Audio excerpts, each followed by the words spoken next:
কেরে জিরো, সকালবেলা তুই কোনে গেলু? এত টাকা ডাকলি আমি একটা ডাকো তো শুনলু লয়। আব্বা একটু বাইরে গেছিলাম বন্ধুদের সাথে স্টাডি করবেন। সে আবার কি?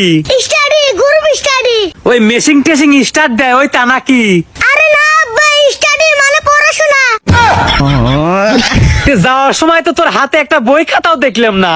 আব্বা এখন ডিজিটাল যুগ, বন্ধুকে মাথায় সব থাকে। বুঝলাম তোর বন্ধুকারের মাথায় সব থাকে, তে তোর মাথায় কি থাকে গোবর?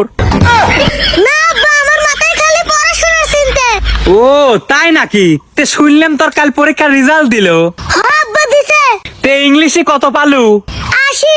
আলহামদুলিল্লাহ, যাক তাহলে তো আমার বেটা সে শিক্ষিত হয়ে গেছে। কিন্তু আব্বা একটা সমস্যা আছে। আবার কি সমস্যা? 80 আমি একা পাই নাই। মানে মানে এটা আমাকে বুঝো ক। মানে আমরা 18 জন মিলে 80 পাইছি।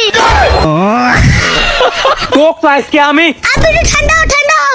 ডাক্তার কাছে বেশি রাগ করলে পেশাব বাড়ে। তে গণিতে কত পাইছু? আব্বা গণিতে আমি ডবল সেঞ্চুরি করছি। 100 মার্কের মধ্যে তুই ডবল সেঞ্চুরি কেবা করে করলু? আব্বা দুইটা গুল্লা পাইছি। গুল্লা পাইছু মানে? তোক তো আমি আজকে হ্যাঁ আব্বা, মারো মারো। তুমি ইতিহাস ঘাটলে দেখতে পারবে, বড় বড় বিজ্ঞানীরা সবাই ফেল করছে। ওইসব ইতিহাস মিতিহাস বুঝিনি, তোকে আজকে মারবই। দর্শক আজকের মতো আমাকে লাইক কমেন্ট করে বাঁচান।